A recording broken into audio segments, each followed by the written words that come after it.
And so welcome everyone. It's so good to see all of you in Westminster and online. And won't be surprised if some other people come and join us here in a second. I'll let my computer get going and sharing. And we are in our series. We have two more sessions and looking at the country and its transformation after the Civil War, in the 50 years after the Civil War, and kind of what transpired there. And as you know, what we've done is we've laid out, we had 3 or 4 sessions, I think 4, in which we laid out what some of the problems were as we understood them, in the sense of the social, society, and culture feeling like something had transformed, and something had transformed massively. Industry, economics, land development in the West and in the South, civil rights debates, conversations about more and more citizens coming who represented different ethnic groups and societies, changes to our urban society, and more people begin to move to the cities. We see this in our, obviously we're kind of post-election here. It's Thursday, 2 days after the election. By the way, don't be dismayed that there's not a conclusion yet. Remember, the 19th century, certainly the early 19th century, but most of the 19th century, we never knew who the president was for about a month. Paul, you were mentioning a December date. Usually it would be somewhere in December before it was where they even knew what the different votes had come in from the different states. So this is only a change for us in the 21st century, where we feel like we should know instantaneously, but that's not really how it works, and it's okay that it doesn't work that way. So what we saw then is, with my friend Heather, some of the changes that came, and we noticed that there had been a movement amongst people from the Western lands to try to politically make a change in the Populist Party. They failed and died as a party in 1896, but then their ideas lived on, and their ideas living on kind of permeated into this thing called progressivism. And so we spent I spent a week, and then Heather spent a week, and we've looked at some of the social changes, because I want you to understand this more as a social movement than any kind of a political movement. But not surprisingly, as we began to make this change and you go through these times, there begins to be a transformation. And that transformation was connected to how people expect a government to operate. And that's what we saw the populists wanting. That's what we saw the progressives beginning to do. And we also saw individuals moving and making changes on their own, forming organizations like the NAACP or the Hull House or labor unions, which were not political, and they weren't part of the political apparatus, and beginning to try to force change. But beneath it all was this idea that there should be some transformation in how we understood government. And that picture of a transformation is best understood in seeing the changing viewpoint of how Americans looked at the president. And so tonight and the next week, which will be our last week on this series, and then we're going to take a 2-week break around Thanksgiving.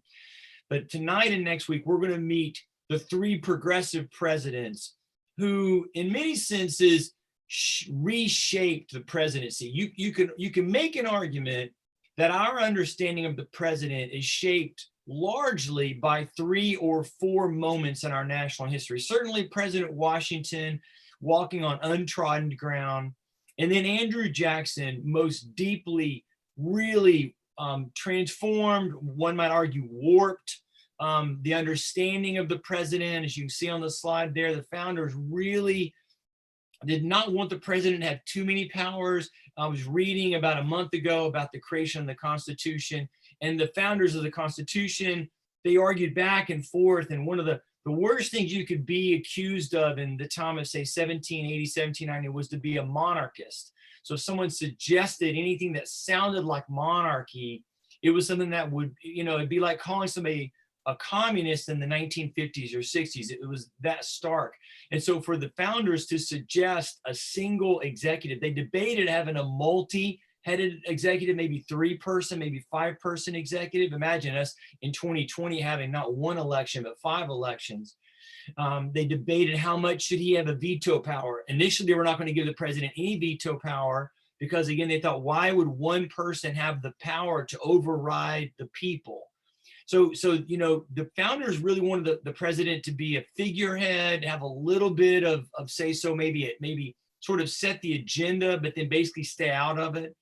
Jackson warps that to where he begins to win this argument about who represents the people. Lincoln transforms the presidency a little bit more some 30 years later after Jackson.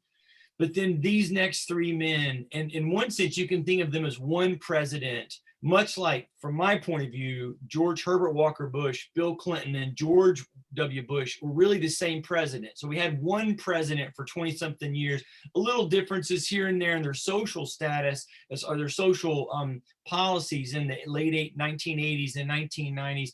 But if you're fair and you step back and you look at all three men, they really were kind of ruling from the same spot, which maybe that's why both President Obama and President Trump have felt like such a whiplash for us, because they have been a little bit on the further extremes than those previous three presidents. But these three presidents that we're going to study now, I think you could make a good argument that they really are one president, and they embody this idea that there needed to be some change, and that the corruption in the government could only be overridden by a powerful executive. And that really kind of gets into this thing we've been watching about progressivism. Remember, I told you the populist would identify certain forces or people, groups of people who were the enemy, right? So bankers were the enemy, the railroaders were the enemy, the industrialists were the enemy, the robber barons, right? Well, the politicians were the enemy. And yet we also saw what seems to be kind of silly. If the politicians are the enemy, how could politics be the solution? And we noted that for the populists, and the progressives will pick this up, democracy would be like a cleansing agent, a bleach that could clean out the corruption of government. And so there's this movement. And so then who's going to have the broom? Who's going to have the bleach? Who's going to have the ability to do the cleansing? Well, nobody really said that it'd be the president, but it was really going to be, these three men are going to step into this role. Now, it's important for you to understand that much like in our own day, at least my point of view, both of our political parties today are in a civil war within themselves. As much as they're fighting against each other to control the government here in the past 20 years, and that's sort of natural that there's two parties, they both sort of want to have and be in charge, so we understand that, right? But internally in the year 2020, and I'd say for the past 15 years, both Republicans and Democrats have been arguing against each other. Well, the same thing was true back then. And the term that's often used to describe the kind of entrenched forces were the old guard. Now this little map here I'm about to show you is just my own creation. But in general terms, if you went back and you stood in the year 1900 or 1890, and you said, who are the Republicans and who are the Democratic parties? You'd see this basically. And the Republicans being, founded as the Abolition Party, Lincoln, were more activist, but they weren't, what the populists would have wanted. They believed that there was nothing wrong with capitalism and big business. They definitely wanted expansion. So as Manifest Destiny had crossed the continent, they now were eager, at least from an economic point of view, to kind of entrench the United States into the Pacific Ocean. And in general terms, they believed in some civil rights, certainly for African-American men. As we heard from Professor Bryson, nobody's really supporting the women. The Democratic Party were much more, you have to remind yourself, the Democratic Party's grandfather is Thomas Jefferson. If the father is Andrew Jackson, which that's sort of true, it's really Jefferson's party. So there's always this sense, particularly in the 19th century, of the Democratic Party being the party of Jefferson. So limited government. Jefferson said the best government is a government that governs the least. Do very, very little. They would support for farmers. They're much more of a rural because they were entrenched in the South. They had complete control of the South. They were very cautious about expansion due to their racism. So we don't want to take Hawaii because we don't want those islanders. We don't want to take Cuba because we don't want those Hispanic people. And they were obviously opposed to civil rights for anybody but white men. The Democratic Party from 1860 through really 1850, but certainly 1860 through 1900 would run the most openly racist parties. The word racism has been thrown around, I think, unfortunately, in some of our political conversations over the past, say, 4 to 12 years. If you really want to see a racist party, you have to go back and look at the Democratic Party in the 1890s, 1880s. So this is the old guard, and you can sort of see then within the parties, and these lines and these two different colors are really just my own view of it. There was a smaller progressive wing in the Democratic Party than the Republican Party, but both were in the minority. And you can obviously see if the two darker blue groups would just get together, they probably could form a third party or could eliminate one of the other parties, but they couldn't. So there was always this struggle and this moment going into the 1900s of trying to control things. And in fact, the election of William McKinley in 1896 and then again in 1900, in one sense, was the last gasp of the old guard, because the old guard, in one sense, ran, a very traditional campaign, particularly for the Republican Party. There's some hints that seem to be pretty accurate that J.P. Morgan and Rockefeller pretty much bought McKinley and just funded his election, just the two of them, maybe with Carnegie a little bit. And so, there's a sense in which the strong industrial power is really controlling the Republican Party. But in 1900, something interesting happened, and that was the coming of these guys. Now, they're not the only ones. I hope you paid attention when Professor Bryson was sharing, and she shared about the first woman who ran for office and how involved in politics some of the reformers that we've looked at were. But these five men are just an example of the kind of young men who were all born between, say, 1857 and 1860. So they're babies during the war. And they were raised in this kind of ethos of the populist movement. All of them, except for Teddy Roosevelt, were middle class or lower people economically. Teddy Roosevelt there in your bottom right was the one very, very wealthy person. Woodrow Wilson is the only Southerner of the group, and raised in Virginia. And so they represent to me this picture of how the populist ideas have really permeated the country to kind of creating this image. And these five men would not have been all best of friends. They not all see the world the same way. They were in different parties and had different views about things to do. But at the same time, all five of them represent this idea that something is wrong and something does need to be changed. So we've kind of covered all that ground in this past 3 or 4 weeks. And now we're going to focus on kind of how we get these first presidents. And the first one up is Theodore Roosevelt. Now, Teddy Roosevelt is one of my favorite figures in American history. I mean, he's fascinating. He's confounding. There's several wonderful biographies, that you could read if you're interested in his work. Edmund Morris did a 3-part volume set, which is just masterful. He's such an interesting figure. Like a lot of us, there's the guy at a certain age, and then he changes later. And we'll talk about that between this week and next week when we look at what happens in the 1912 election. He was raised in New York City. They had a couple of houses when he was a child. They went on, 6-month-long vacation tours of Europe and Africa. So, I mean, he was a product of wealth. His personal life, he was sickly. Actually, a lot of his brothers and sisters were sickly, so there might have been something, I guess, in the DNA. He had asthma, which today would be not that big of a deal, but back then in the 1850s, it could be deadly. His father, who was his hero, eventually one day challenged him as a young teenager, and this is not good medicine. So there's a part of this story that you go, yeah, that's awesome. There's part of your story that's not terrible parenting.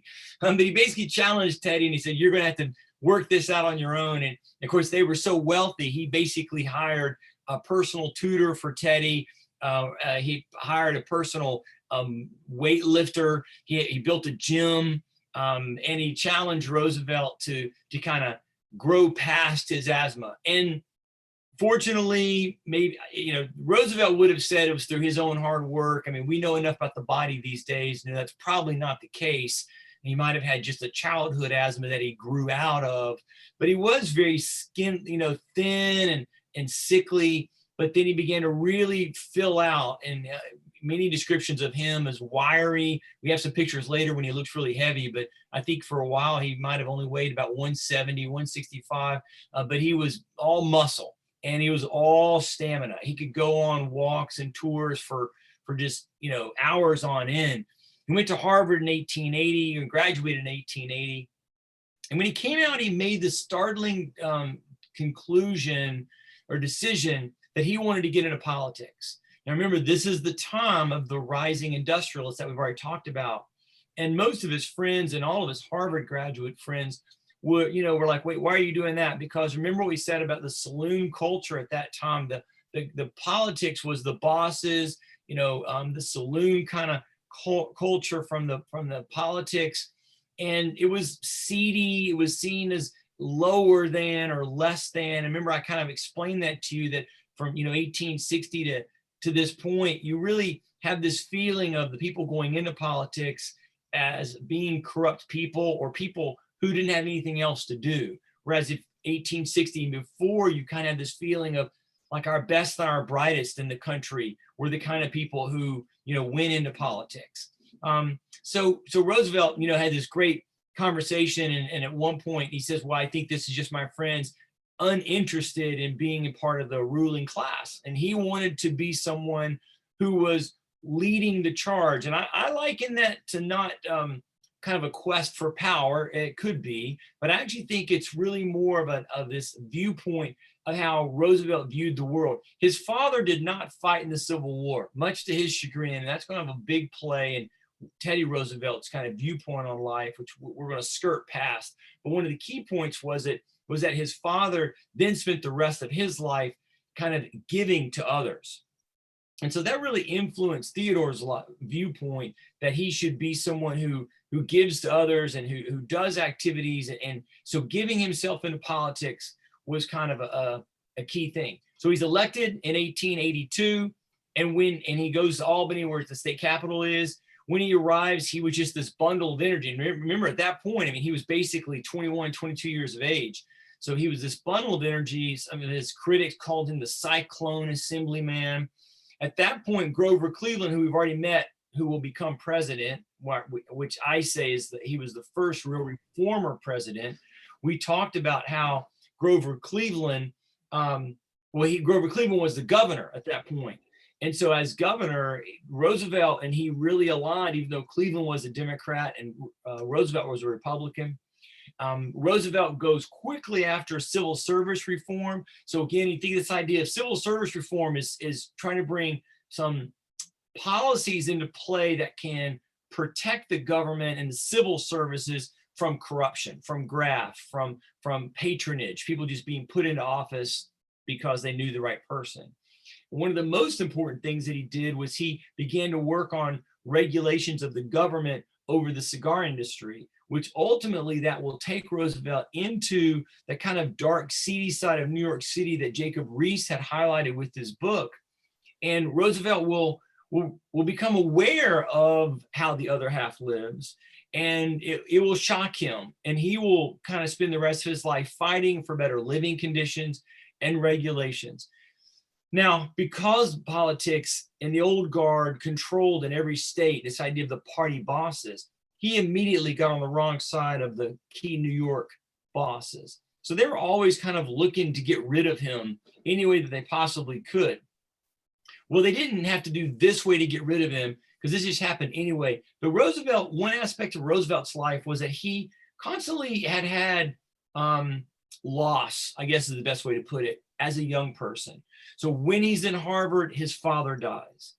Now at Harvard, he meets a young lady and marries her. But then 4 years after they got married, when she was giving birth to, right after she gave birth to their first child, on February 14th, 1884, she died from complications of the birth. But his mother died on the exact same day. There's this long sort of melodramatic story, which I won't bore you with, about him getting a note and rushing back from Albany, from where he was serving in the assembly. And of course, not surprisingly, this was soul crushing. And he kind of didn't really know what he was doing to himself. And eventually he went out to the Dakotas, where his family had bought some land, and he will live out in the West. Now, this living out in the West, if you do a deeper study on Roosevelt's life, becomes important for a lot of reasons. But I mention it to you because of what we've already said, that this idea of the reform from the populist in particular comes from the West. I also think it's really important for Roosevelt's life because in the West, you're still at the time of the cowboy, you're still at the time of kind of the frontier justice, and you're still at the time of the people that are out there are literally the average person. There's no rich elite person out there. I mean, you guys may remember some of the TV series I grew up with, the Big Valley or the Ponderosa. Those people don't exist, not in the Dakotas at this point in the 1880s. It's just people working hard to make a living and to survive in a fairly rough environment. And it was really, I think, surprising to Roosevelt, and he loved it and he dove in, but it kind of gave him this kind of interaction with the common person. So when he comes back, because he does eventually come back, he dives in to this idea of reform and change through this time of the progressive movement and the populists. In 1888, he's appointed to the U.S. Civil Service Commission. So this is that time around Grover Cleveland. Benjamin Harrison is the president between Cleveland's two terms we've talked about. And the Congress is working to try to improve and better the process by which laws would be in place for how somebody got a job in the government without being elected. And they had this kind of merit system, which, as you can imagine, does not make the old guard happy, because from the time of Andrew Jackson, politics would be you got elected and then you hooked up all your friends with these great jobs.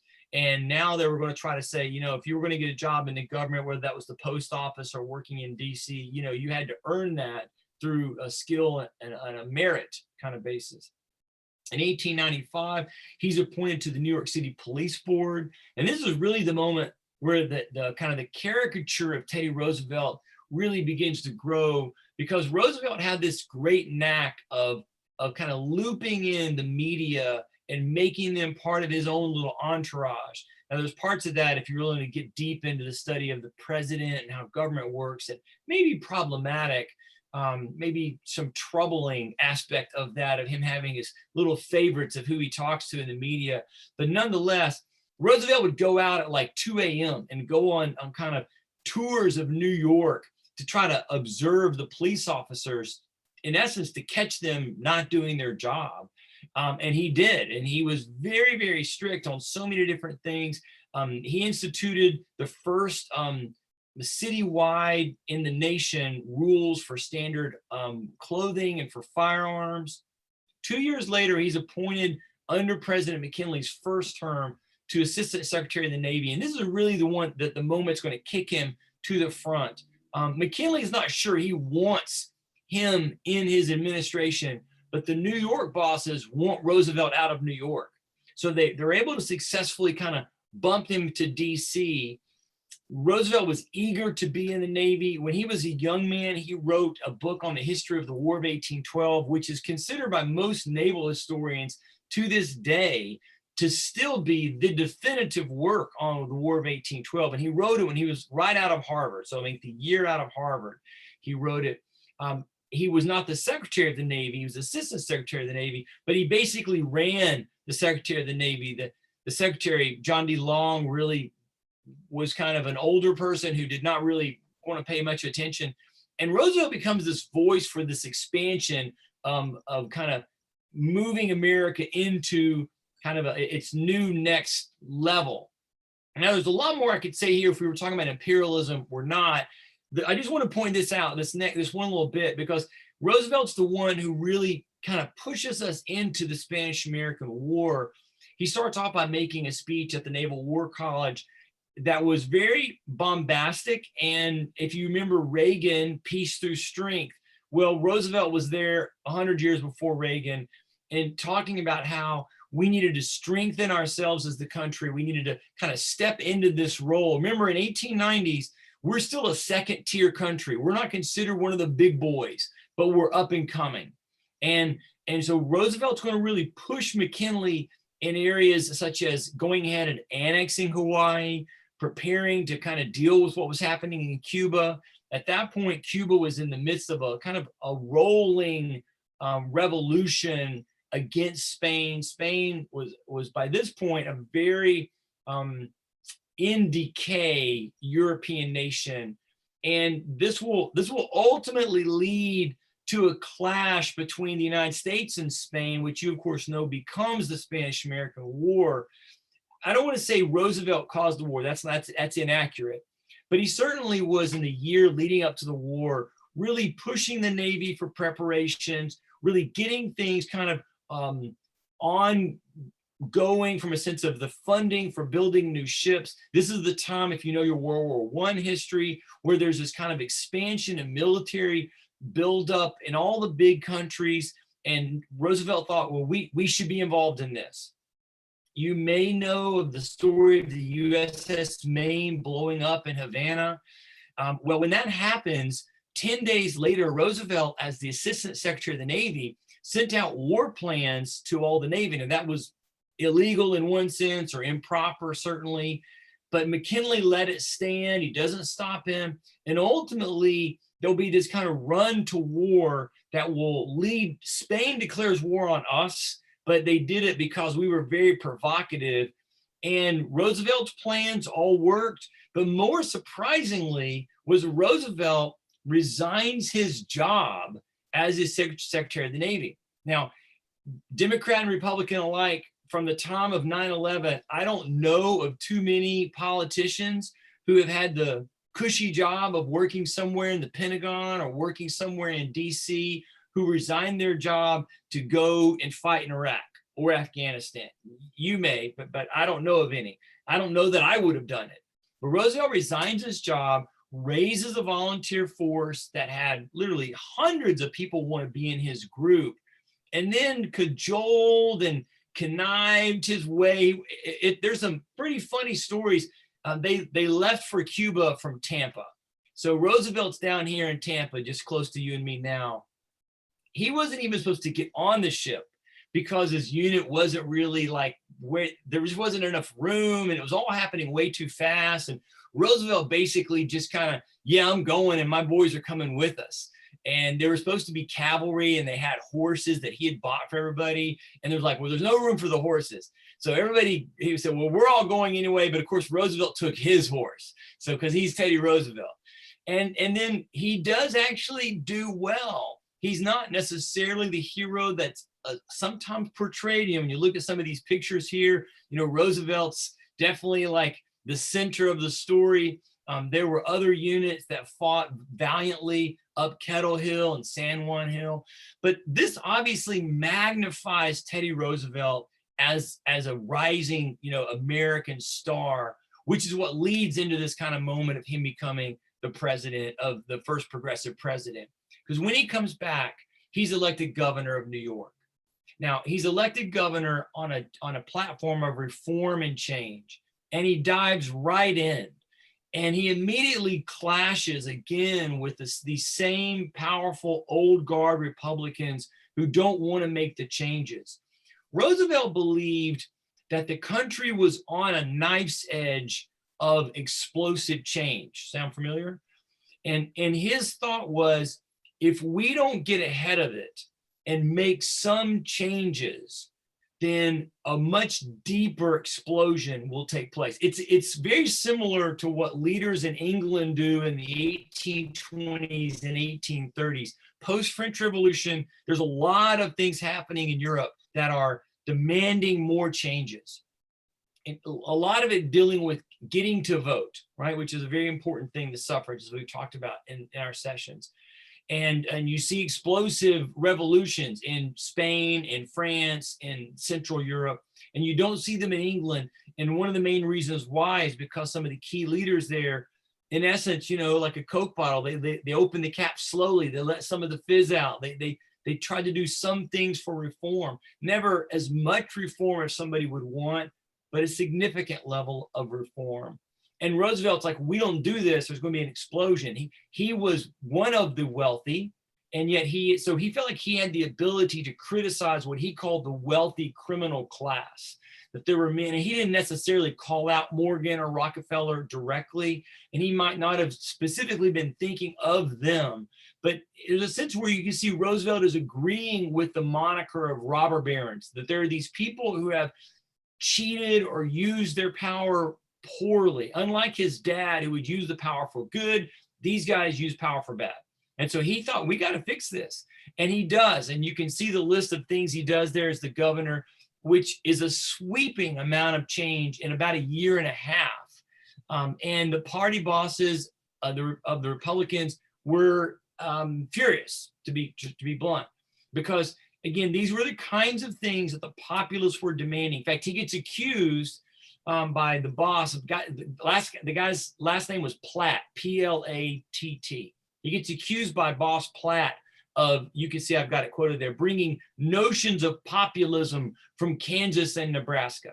And of course, they're talking about the Populist Party. This is after the 96 election, so the Populist Party's gone, but that fear of these ideas are coming. And Roosevelt shoots back, basically with saying, no, I'm not, but I'm trying to stop worse reform or worse, more explosive changes. Socialism is boiling at this point in Europe. If you ever studied the Russian Revolution, it's yes, it happens in 1917, 1918, in that time period, but it really is going off right now in the early 1900s. And you see some of the key things he did were some of the things we had talked about were needed, at least according to the populists: an 8-hour workday, right? Limited hours of work for children and for women. And I know the women part may be a little frustrating for some of us because we believe in equal rights, and if a guy can work 60 hours, so can a woman, so let's make it happen. But there was a sense in which some women were being treated in a really discriminatory way in the hours they were given. Sweatshop conditions were bad. So Roosevelt goes to change this. Well, as the 1900 election was coming on, the Republicans were like, we got to get rid of this guy. So they convinced McKinley to take him on as the vice president. And they were so excited when he got it. They were like, yeah. But some of the other Republican leaders who were not from New York, who had just sort of met Teddy, were a little worried because one guy said, we're one madman's bullet away from Roosevelt being the president. And I think in their minds, they thought in 1904, they'd have to deal with Roosevelt, but he'd be a little older, and maybe they could still find somebody else to take his place, and Roosevelt would never be the president. He could just be this kind of crazy man, kind of out there talking about these ideas. Well, as you know, McKinley's assassinated in 1901, after just about 6 months in office of his second term. And so Roosevelt becomes the youngest president at age 42. Far cry from what we're dealing with elections right now, right? So now when he rolls into office, he said he was going to basically, do what he thought McKinley would do, but everybody who knew Roosevelt was like, no, that's not going to happen. Because one, McKinley was an old guard Republican, and Roosevelt already put his cards on the table as the governor. And Roosevelt himself knew that he wasn't really going to do that because he was just too energetic. He was too vibrant. I mean, there is a great parallel with Roosevelt replacing McKinley, just like John Kennedy replaced Eisenhower, in the sense of the youthfulness compared to the predecessor.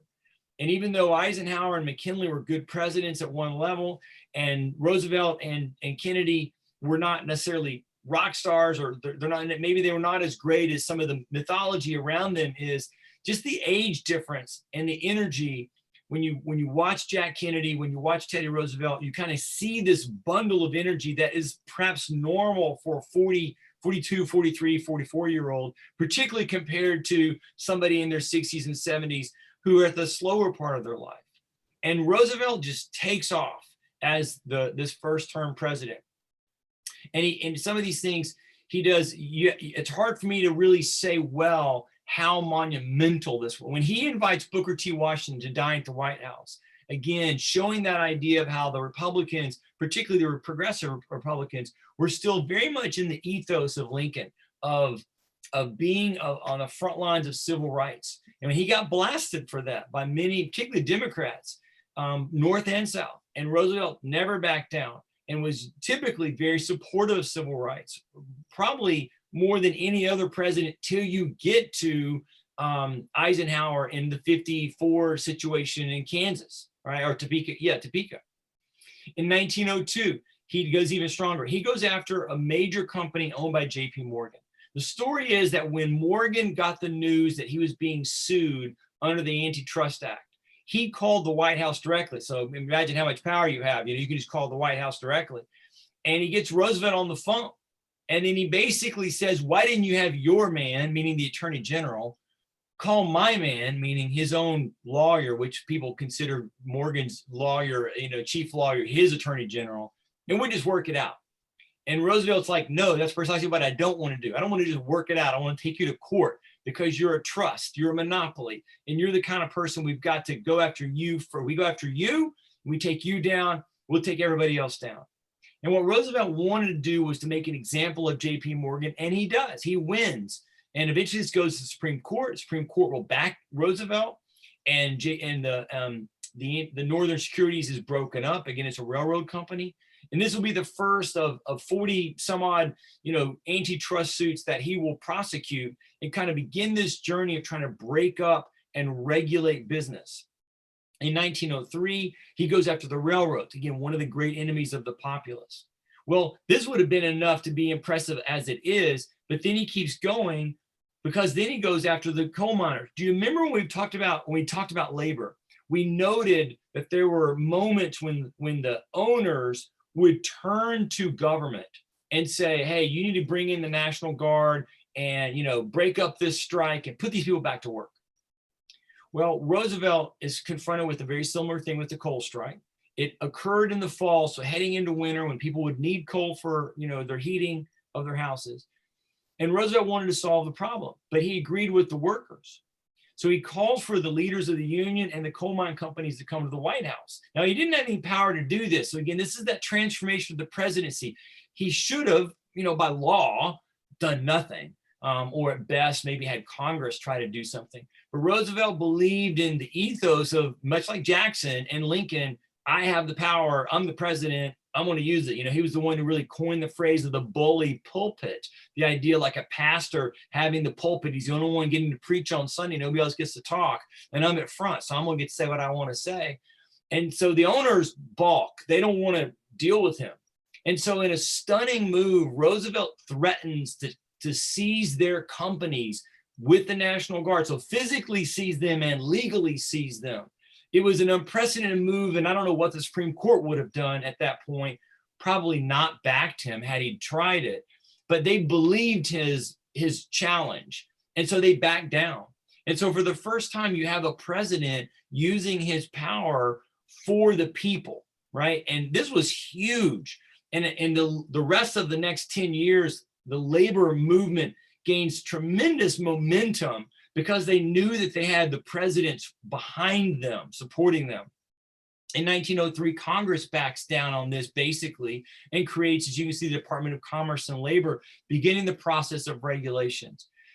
1902, he does the thing that Roosevelt wanted to do, which is not so much connected directly to progressivism, but it's in the same arena of the president working for the people, in which he basically creates the genesis of what will become our National Park Service. The 1902 Reclamation Act is the first step in that direction of preserving frontier land.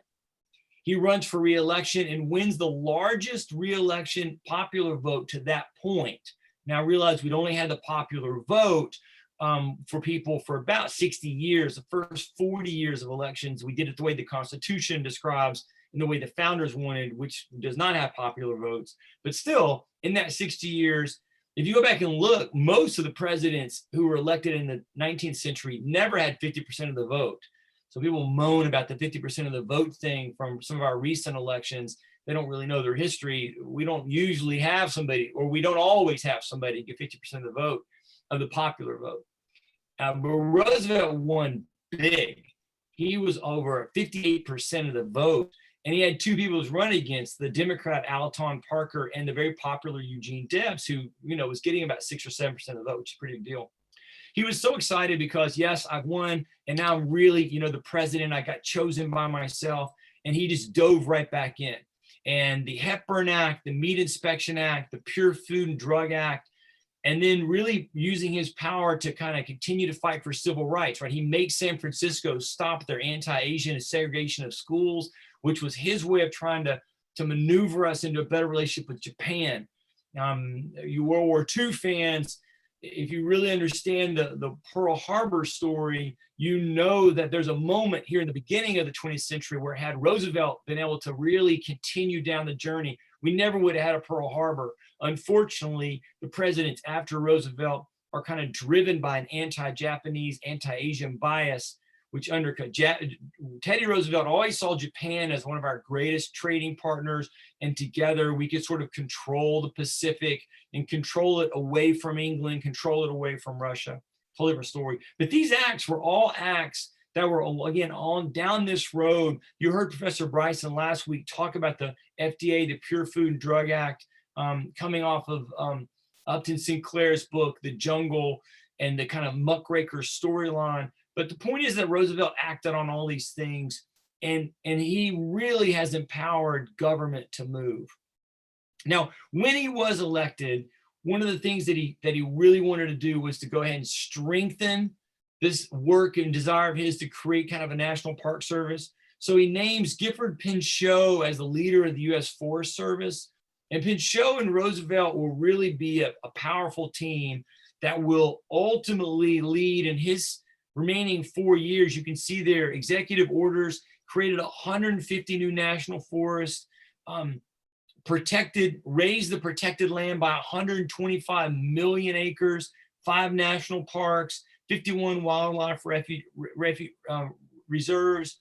Roosevelt was eager to see the land of the continent preserved.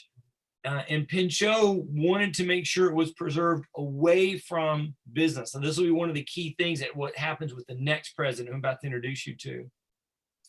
Roosevelt had promised in 1904 he would not run for a third term. He could have won easily had he run. Remember, at this point, there was no prohibition to how many times a person could run for office. The 2-term limit had only been just a generalized idea based on what Washington had done. And then Jefferson, as our third president, had also only run the 2 times.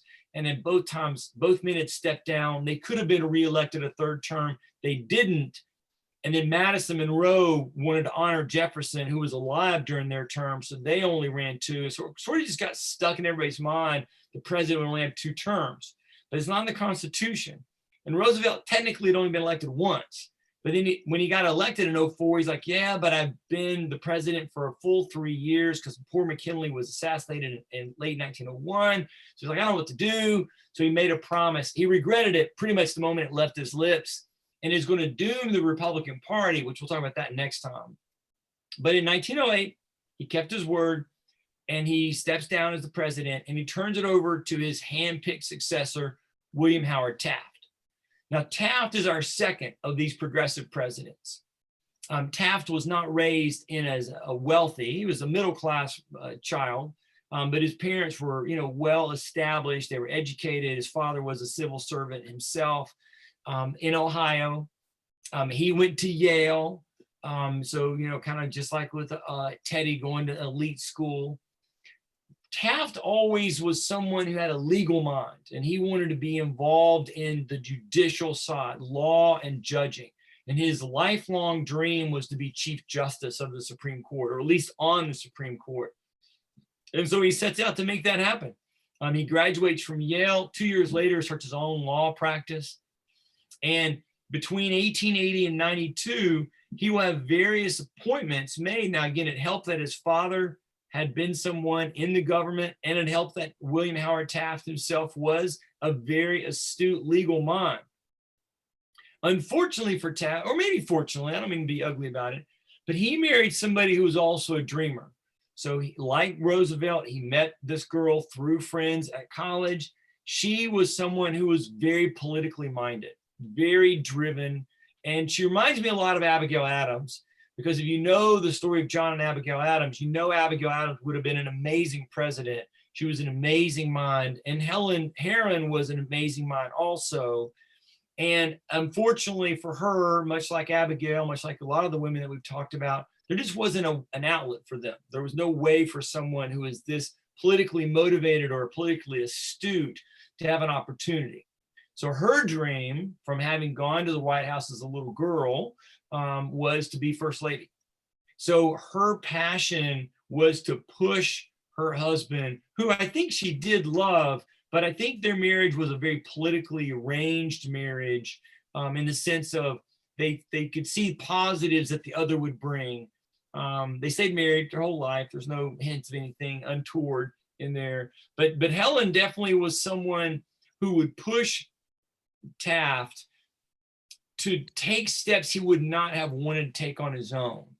And there's a little bit of that that always frustrates me, because I want somebody to live their life as the way they want to be lived, right? And not be kind of driven into something that wasn't what they wanted.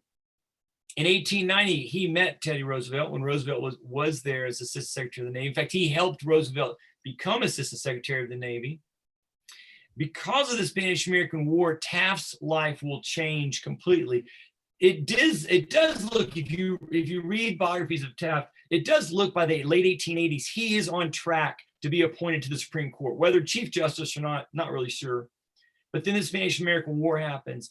And if you know one of the outcomes from that war, we find ourselves with Puerto Rico, which is in the news obviously still today, Cuba and the Philippines and Guam and Wake Island, all these places in the Pacific. And the Filipinos had been excited for us to help them in the Spanish-American War, and then had assumed that they would be set free to be their own country. Remember, we talked about progressivism's influence in our foreign policy. Progressivism believing in elitist, believing that people don't know how to fix their own lives, they need help, you've got to control them. So they looked at the Filipinos with a very racist point of view, discriminatory point of view, and like, well, these guys can't be set free as a nation, they'll just be captured by somebody else, we don't want that, so we're going to stay there. So there actually ended up a second civil war in the Philippines between the Filipinos and United States soldiers. So McKinley in 1900 sends Taft there as the governor, basically. You've got to go and basically fix this problem. And Taft does. And much like Teddy Roosevelt as the governor of New York, Taft, as the governor of the Philippines, will show his progressive bona fides. He'll go out, he establishes a very clear judicial system. He helps them write a constitution with the Bill of Rights that largely mimics the United States. He improves the economy. He bought land from the Vatican that had, just sort of thousands of acres in the Philippines for no good reason. He bought that land and basically gave it back to the people, loaned it out, real small, low-cost mortgages to tens of thousands of peasants, roads, schools, began the process of bringing the Filipinos into government themselves, right? So that's all the progressive mindset about what government could be as a force for good. So he's there when Roosevelt is the vice president and then kind of gets chosen, right? And you can see again Taft's view of both his view of wanting to finish the job well for the people, but also his wife's influence. TR had 2 appointments to the Supreme Court that he offered Taft, and Taft turned them down, mostly because his wife turned them down, because she quickly picked up on the fact that TR likes Taft, and that if they play their cards right, Taft could become TR's number 2. I don't mean the vice president, but a person who was like the number 2 in the pecking order. And that is precisely what happened. When Taft does kind of lay down the role of governor, TR immediately appoints him into his inner circle.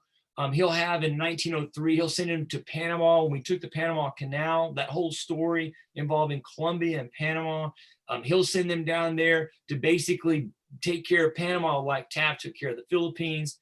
He makes him Secretary of War, not really to go to war, but to really manage kind of on a progressive point of view. So by 1907, remember, TR now has said, I will not be president for a second, what would be a second term. Technically, TR only served one elected term. Anyway, he picks Taft. Now, Taft really does not want to do the job.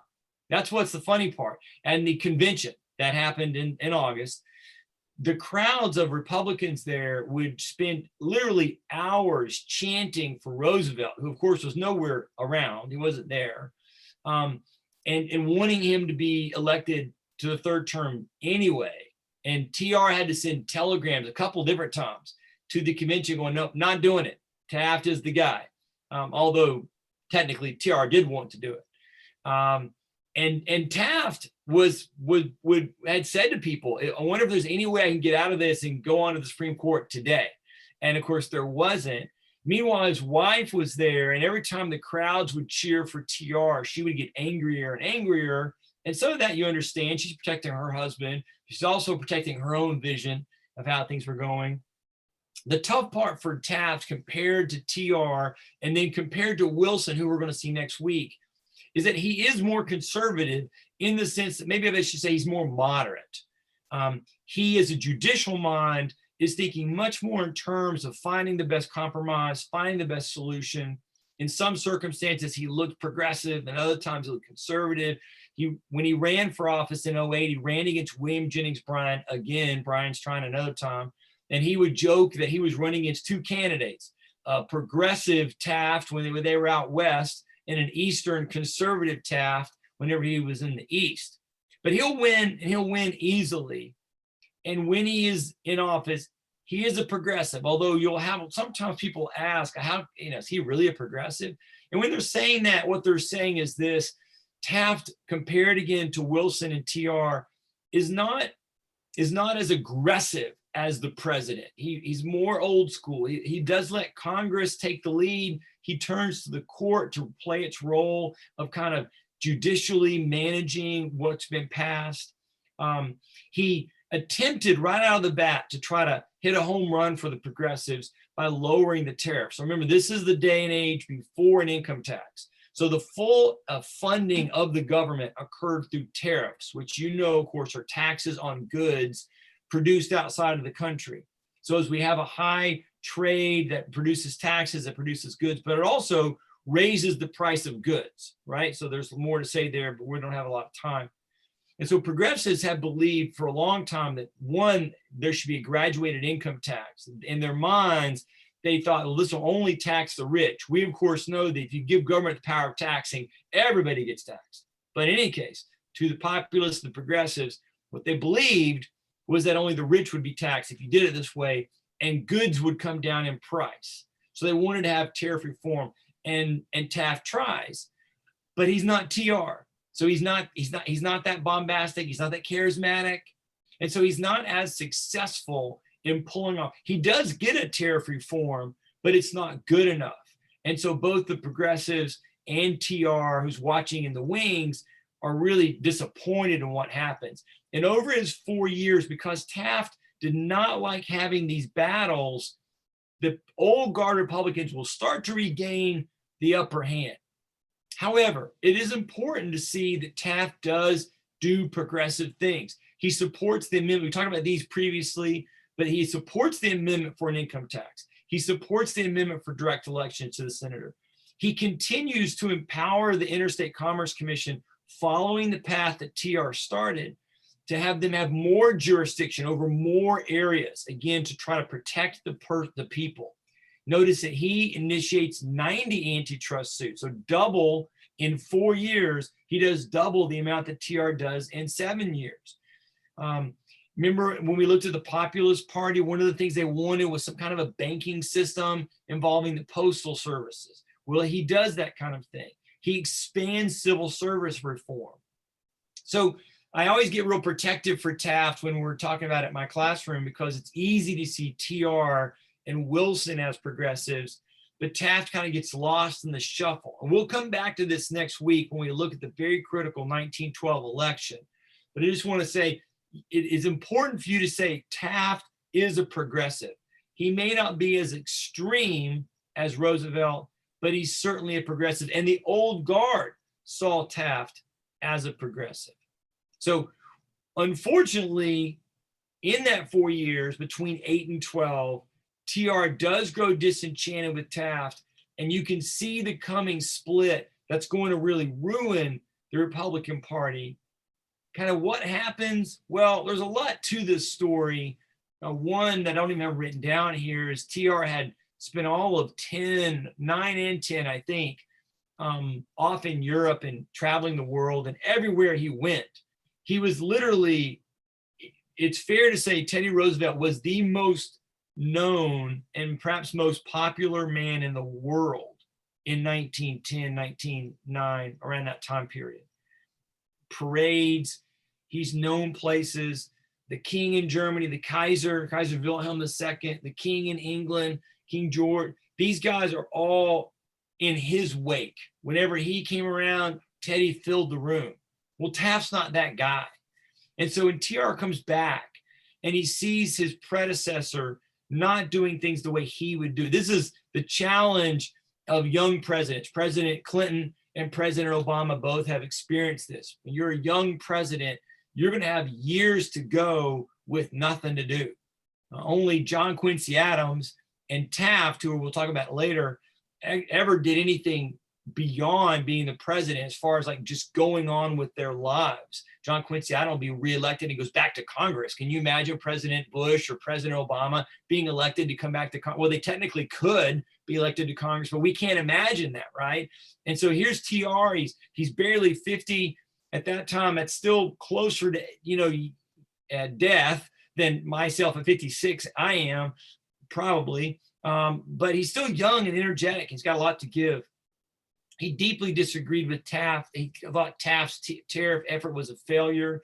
He thought some of the trust action that Taft did had been bad. And this is kind of gives you a clue about TR. He just had this belief that he alone could pick. So you're starting to see TR kind of get this kind of Messiah complex, this kind of megalomania, sort of a I and I alone know what's best. And Taft was much more comfortable not taking that role. And I think I agree with Taft. And then in a personal level, Taft had gotten on the wrong side of TR's hand-chosen, man in the Forest Service, Pinchot. And so then that all went sour.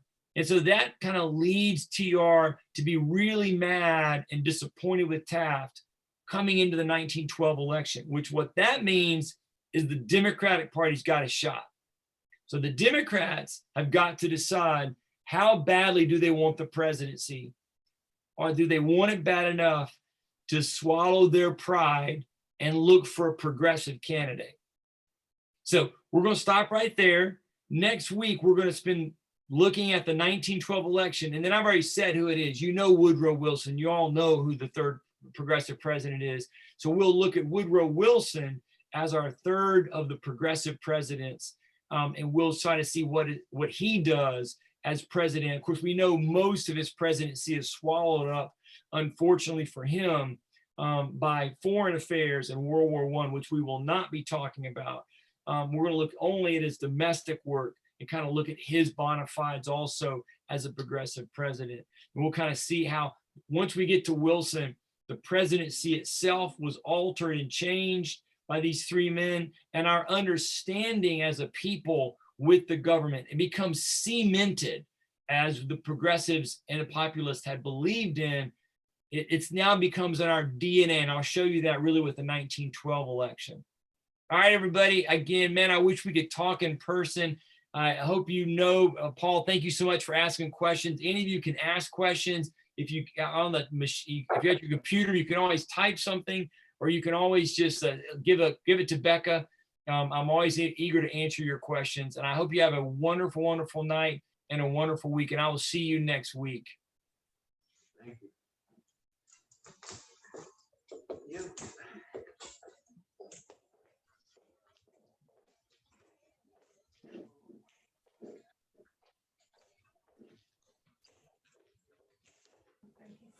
Enjoyed that, son. Thanks, Dad.